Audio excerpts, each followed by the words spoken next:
అయితే సాగదని చెప్పుకొని ఇలాంటి ముచ్చట్లు ఏమున్నాయో ఒక్కసారి చెప్పున చూద్దాముల్లా. కేంద్ర మంత్రిగా నాగబాబు సారట. ఇక ఆంధ్రప్రదేశ్ కేంద్ర మంత్రివర్గంలోకి అయితే నాగబాబు సార్ను తీసుకునే అవకాశాలు ఉన్నాయని ప్రచారం అయితే జరుగుతున్నది కదా. ఇక తొందరనే సెంట్రల్ కేబినెట్ అయితే విస్తరణ చేస్తున్నది కదా.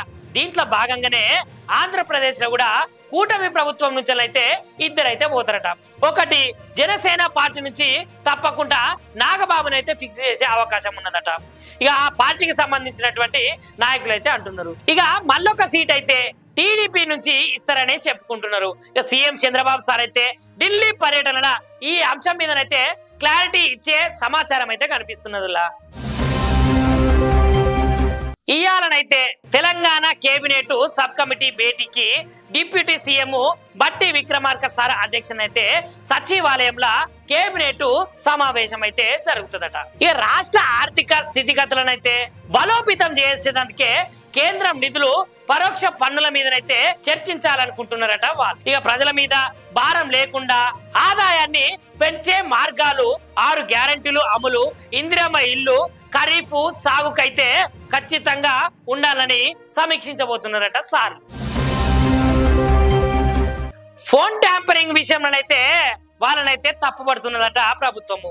ఎందుకంటే ట్యాంపరింగ్ ఆరోపణలైతే ఖండించిందట మంత్రివర్గము. ఇక సీఎం రేవంత్ రెడ్డి మీదనైతే కేటీఆర్ చేసినటువంటి ఫోన్ ట్యాంపరింగ్ ఆరోపణలు ఏవైతే ఉన్నాయో వాటినైతే deputy CM Bhatti Vikramarka sir, మంత్రులు ఉత్తమ్ కుమార్ రెడ్డి, పొంగులేటి శ్రీనివాస్ రెడ్డి తదితరులు అయితే ఖండించిరటనులా.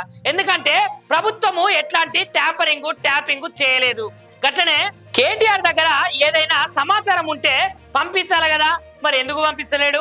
సీఎం నైతే అసభ్య పదజాలంతో దూషించడము, ఏకవచనంతో మాట్లాడడము, తప్పు పట్టడము ఇదంతా చాలా పెద్ద పొరపాటే కదా.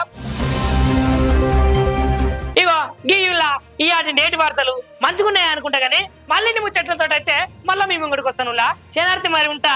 లైక్ చేయండి, షేర్ చేయండి, సబ్స్క్రైబ్ చేయండి. మరిన్ని వీడియోల కోసం బెల్ సింబల్ పై క్లిక్ చేయండి.